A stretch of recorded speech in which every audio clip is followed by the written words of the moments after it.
Assalomu alaykum. Bugun biza yangi loyiha, yangi rubrika insholarni o'qib chiqamiz. Aziz Rahimov insholarini. Shaxsiy fikrlar bo'lsa aytib o'tib ketaman. Bo'lmasa o'qib ketaveraman. Bu yerda o'zi shundoq ham tahlil qilinib, ichiga chuqurlashish shart emas. Bu yerda sharhlash, tahlil qilish shart emas. Kelib qolsa gap joyida aytib ketaveraman. Improvizatsiya bo'ladi. Birinchi marta o'qimayapman, lekin buni o'qiganimga 1 yildan oshdi, chunki 1 yil oldingi, o'zi 3 yil oldin yozilgan insho ekan. Rovno 3 yil bo'libdi. 3 yil 10 kun kam 3 yil bo'libdi. Xullas, fikringiz siznikimi degan insho. Bu insho Aziz Rahimov Telegram kanalida bor. Keyingi insholar ham 3-4 tasi shu kanaldan olinadi. Keyingilari parallel muhitdan olinadi. Bu insho kanal silkasini yoki insho silkasini agar qo'ya olsam, inshoni silkasini, kanal silkasini opisaniyada qoldiraman, kommentariyada ham qoldiraman. Hop, unda boshlaymiz o'qishni. Fikringiz siznikimi degan insho 17-mart 2023-yil chiqqan insho bu. Hop, qo'shni bolakay ko'zingizga qarab yurmaysizmi deb qoldi. Uni yoshligidagi boladan bu gapni eshitish noodatiy bo'ldi. Uni yoshidagi boladan. Ma'nosini biladimi deb o'ylab qo'yganda, so'roq ma'nosini biladimi o'zi, nega gapirganini-chi. Kattalar ham oxirigacha tushunmaydigan ibora-ku. Demak, o'zi gapini o'zi tushunmay gapirdi.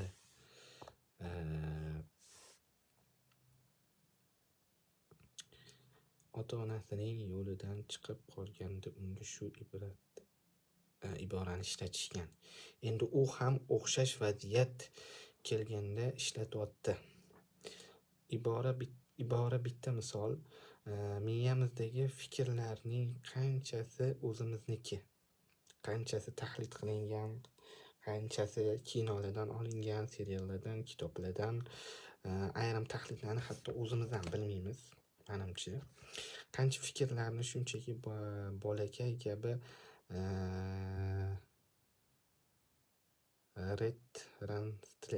retranslyatsiya qilib yuribmiz, uzr.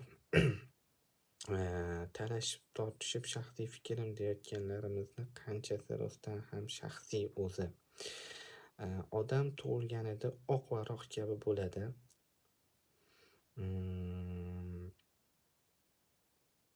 Instinktlardan boshqa narsasi bo'lmaydi.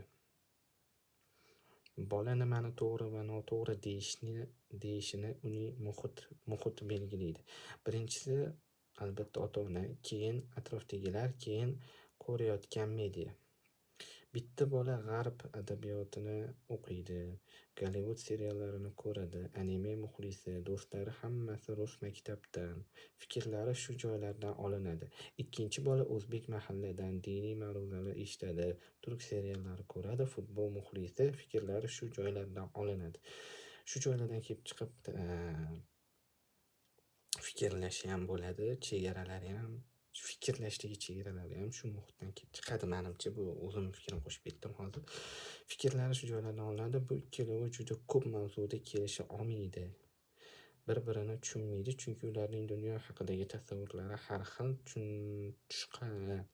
Tashqaridan ikkita bola kelisha olmayotgandek tuyuladi, unday emas.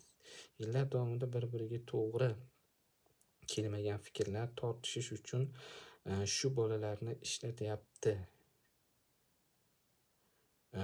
Qo'g'irchoq teatriga o'xshaydi. Farqi puppet master o'ynatuvchini bitta deb ko'rish qiyin.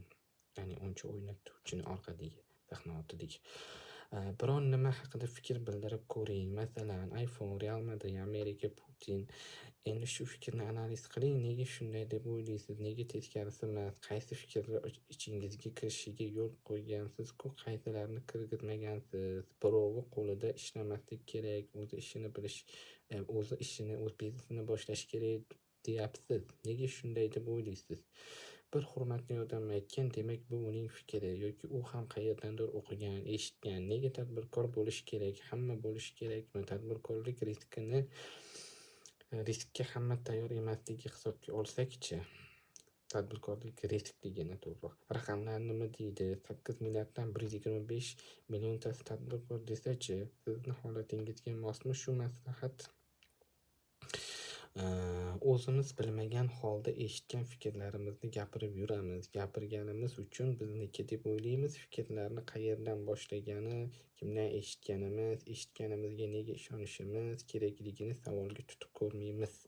Olingan ma'lumotni tahlil qilish qiyin jarayon.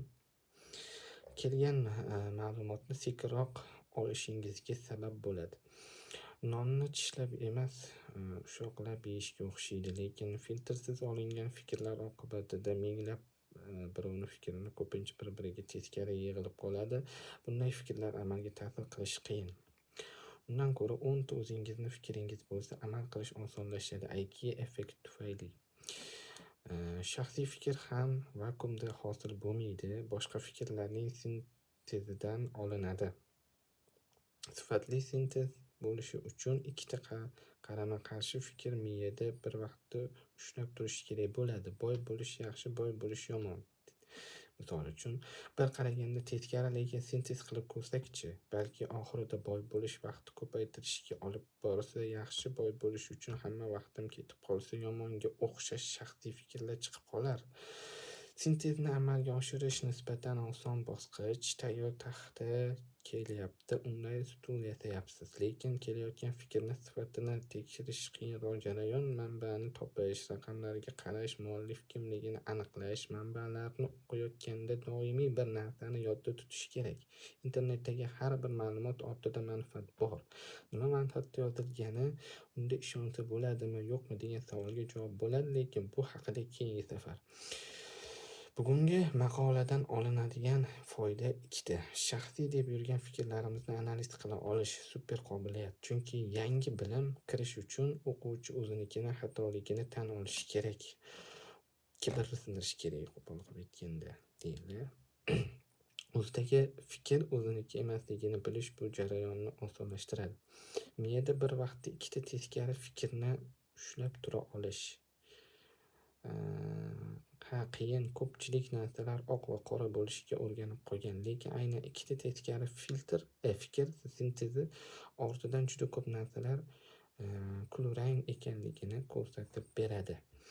Bugungi shu inshoimiz o'qib bo'ldik. Endi 99% bu yerda inshodagi narsalarni o'qidim, 1% o'zimni fikrimni qo'shib ketdim orada. O'zinglar ham o'qib ko'ringlar. Teyda silkasini qoldiraman, inshon silkasini. Keyingi videolarda boshqa insholarni o'qishga harakat qilamiz. Agar bu rubrika sizga yoqqan bo'lsa, kommentariyaga yozaveringlar va like bosib qo'llab-quvvatlavorsangiz xursand bo'lardim. Va bu insholarni o'qishga men o'zlaridan ruxsat olganman. Faqat manba ko'rsatib ketsam bo'ldi deb aytganlar.